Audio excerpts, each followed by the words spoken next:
Feeding the world is an incredibly complex task, a complex system. And actually, I often heard it referred to as being broken. And I can understand that because, on the one hand, we still have 800 million people undernourished. But it's even worse. And so it's better if we build in as many resilience as we can. So we have to basically recruit every option that we have to improve our food system and to remove inefficiencies. So in 2050, we need to feed 9 billion people. And it's not only 9 billion people, it's 9 billion people with increasingly decadent appetites.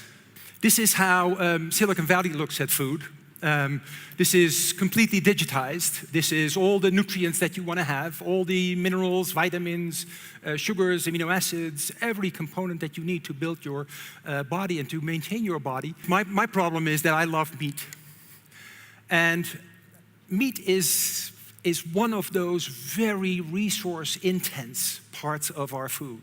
A lot of resources go into producing meat, to such an extent that we're currently using 70% of all our arable land to produce meat. Not only beef, but also chicken and pork and lamb and what have you. Another very rare resource, water. It takes 15,000 liters of fresh water for 1 kilogram of beef. I'm looking at this at the global level, right? So globally, meat production is a problem.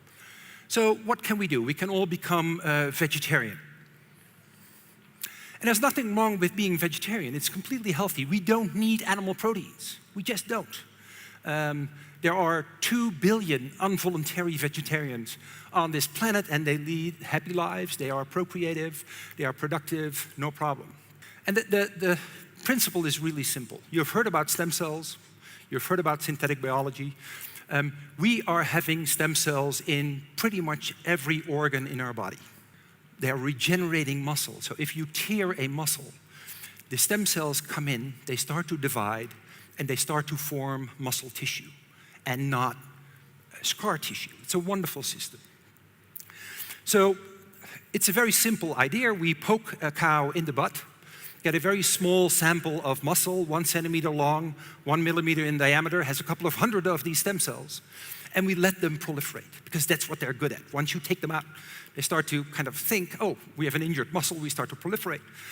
So they do that kind of spontaneously, and from that small piece of muscle, we can generate thousands of kilos of beef, thereby reducing the number of cows and reducing the environmental impact and the inefficiencies.